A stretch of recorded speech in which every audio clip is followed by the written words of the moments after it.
lure to actual conversation with her cactus. Convinced that it possesses an intelligence, she is determined to teach it the Japanese alphabet.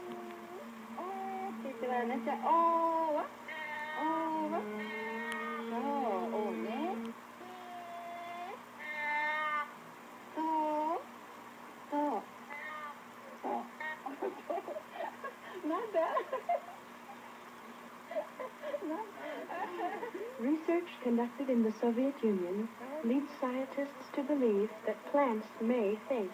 Attached to delicate electronic instruments, a cabbage plant registers annoyance to the exhaling of tobacco smoke on its leaf surfaces.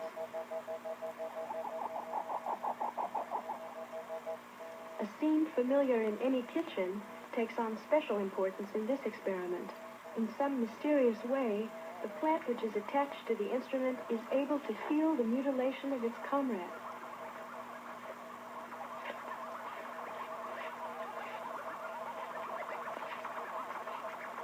In a more advanced experiment, technicians were asked to pass through a laboratory containing 2 living cabbage plants. One of the subjects has been instructed to destroy the plant which is not attached to the electronic instruments.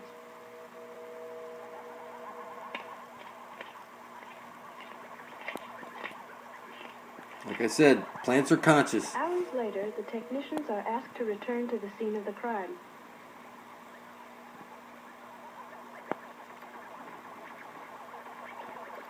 The evidence is clear. The remaining plant has correctly identified the assailant. Hear that? Identified the murderer.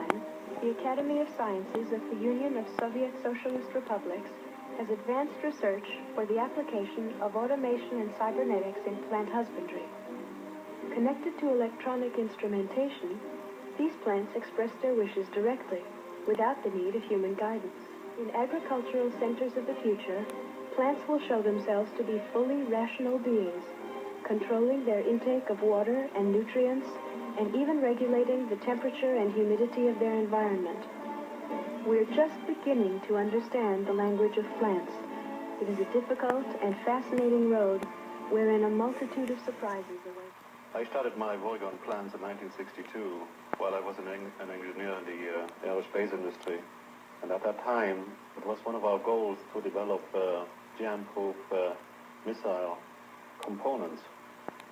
Now, after much experimentation, my attention turned to living plant material, in particular to plant leaves. As time went on, and I experimented with these various plants and plant leaves, I noted very unusual reaction patterns. Now, at that time, I thought that my equipment was defective. It did not occur to me that I was witnessing a profound consciousness in these living plants. It's true. Put your bare feet on dry soil. Right by big trees with the roots sticking out. Just for the specific purpose of plants will communicate with you. About consciousness in plants. The older the trees, the better. It worked. There is indeed a consciousness in the plant kingdom. How do I get down? Our consciousness was a secret for thousands of years. Then one pine tree had to open his sappy mouth. Back in position. How do I get down? Our consciousness was a secret for thousands of years. Then one pine tree had to open his sappy mouth. Back in position. How do I get down? Our consciousness was a secret for thousands of years. Then one pine tree had to open his sappy mouth. Back in position.